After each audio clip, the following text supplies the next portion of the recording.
Biasanya ya, yang bayar cash lebih murah dari yang bayar kredit alias tempo. Itu uangnya mesti dipisah. Karena kalau enggak, teman-teman akan merasa, wah, begitu customer taruh duit, uangnya banyak ya.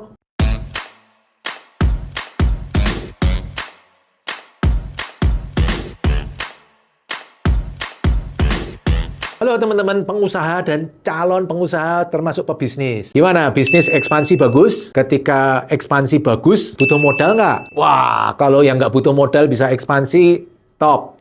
Tapi untuk teman-teman yang bisnis dan butuh modal untuk ekspansi, biasanya orang ke bank. Padahal teman-teman, ada sumber-sumber pembiayaan lain selain bank. Bank memang banyak modelnya ya. Ada bank nasional, bank asing, bank daerah, bank yang konven maupun bank syariah. Banyak pilihannya, tapi tidak harus bank teman-teman. Masih banyak sumber-sumber pembiayaan lain selain bank. Bahkan saya kalau di properti pun bisa nyicil ke penjual. Itu termasuk sumber pembiayaan non-bank. Tapi untuk teman-teman yang bisnis gimana? Nah, kira-kira apa aja sumber-sumber pembiayaan non-bank? Ayo teman-teman. Yang pertama bisa jadi teman-teman punya investor, ya toh. Misalnya keluarganya, temannya, partner bisnisnya, semuanya pokoknya selain bank, perorangan maupun perusahaan, mereka invest di teman-teman sebagai pemegang saham bisa, tapi juga bisa sebagai pinjaman. Jadi kalau investor ini bisa dua. Apakah itu bersifat pinjaman? Pinjaman juga bisa bersifat bunga, bisa bersifat bagi hasil, atau jangan-jangan cuma barter. Ya. Tapi bisa juga selain bersifat pinjaman, bisa juga dia masuk sebagai pemegang saham. Jadi teman-teman operasional, dia sebagai pemegang saham di dalam perusahaan itu sehingga dia dapat bagi hasil. Intinya semua tergantung kesepakatan kedua belah pihak. Maunya gimana? Yang pasti teman-teman, menurut saya ini salah satu cara yang baik karena hari ini kan kita bukan kompetisi tapi kolaborasi ya teman-teman. Sudah bukan zamannya berkompetisi saling sikut-sikutan, enggak, kolaborasi. Enggak punya modal, gandengan sama yang punya modal. Enggak punya keahlian, gandengan sama yang punya keahlian. Nggak punya properti, bila perlu gandengan sama yang punya properti. Pokoknya kolaborasi menjadi tren saat ini. Nah itu nomor satu adalah dari investor. Sumber selain investor mana Pak? Wah saya cari investor susah Pak. Loh, sumber pembiayaan yang lain masih ada. Misal, teman-teman punya nggak stok barang? Jangan-jangan teman-teman punya stok barang banyak banget. Nah, stok barang ini kan sebenarnya modal yang mati teman-teman, nggak bergerak. Kalau teman-teman jual dengan harga khusus, harga murah, boleh dicicil, apapun pokoknya keluar dari gudang. Satu, teman-teman ngirit gudang. Dua, mengurangi barang rusak. Ketiga, dapat uang fresh. Daripada pinjem bank, stok-stok barang itu keluarin. Ada beberapa bisnis yang nyetok barang kebanyakan, ya kan. Sebenarnya kan kelihatan kalau teman-teman pakai neraca keuangan gitu kan kelihatan. Wah, inventorinya tebel, teman-teman. Nah, itu kan bisa ditipisin, malah jadi duit bisa diputerin untuk bisnis yang sekarang sedang berjalan ekspansi. Nah, itu cara kedua. Yang cara ketiga, teman-teman, ada juga program pemerintah, namanya LPDB ya, dana bergulir.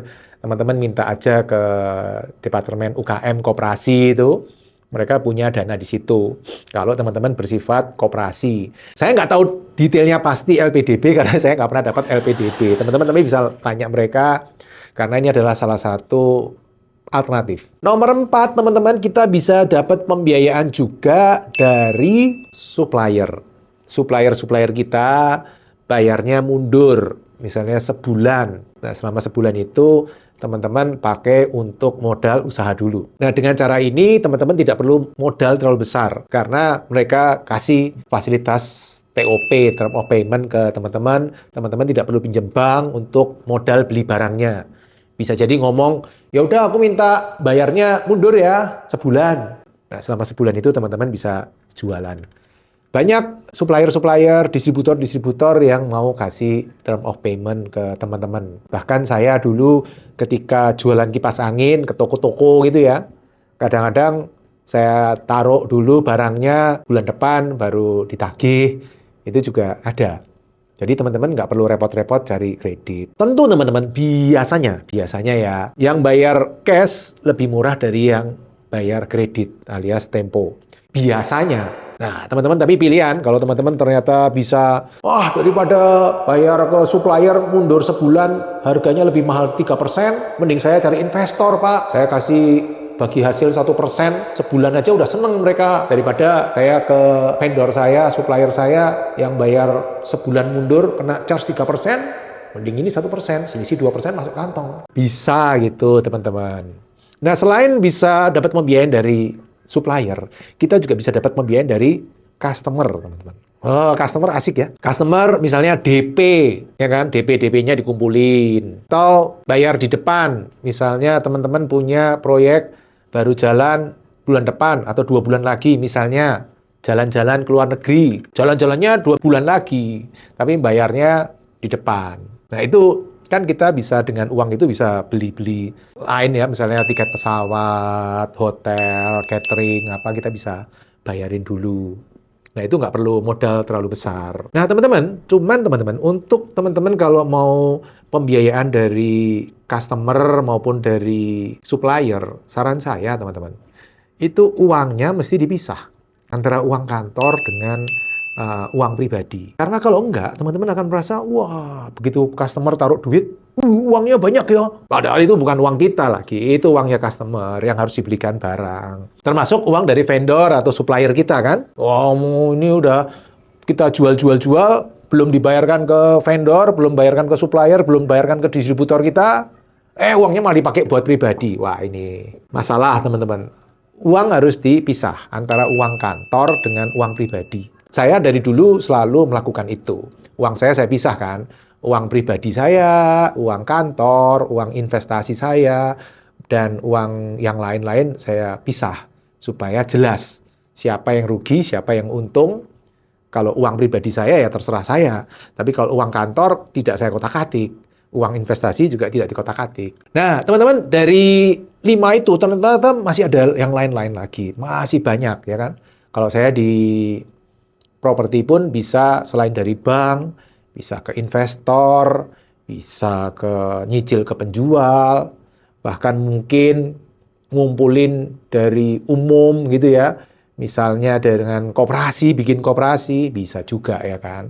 Tapi kalau ini saya nggak ahli, teman-teman. Cuman kemarin sempat ada yang ngobrol-ngobrol, katanya bisa pakai cara itu juga. Saya sendiri belum mempraktekkan. Nah, teman-teman ada ide lain nggak? Selain di luar ini, siapa tahu ada ide yang lain. Nanti tulis di komen. Nanti kita ngobrol lagi di komen, alternatif apa yang terbaik untuk pembiayaan non-bank untuk bisnis kita. Semoga bermanfaat. Salam Passive Income Property. Terima kasih telah mengikuti video hingga selesai. Untuk yang belum subscribe, ayo subscribe channel Pipo Hargianto dan klik lonceng notifikasi untuk mengikuti video-video selanjutnya. Teman-teman juga bisa mengikuti seminar-seminar yang saya bagikan. Silakan daftar melalui nomor berikut.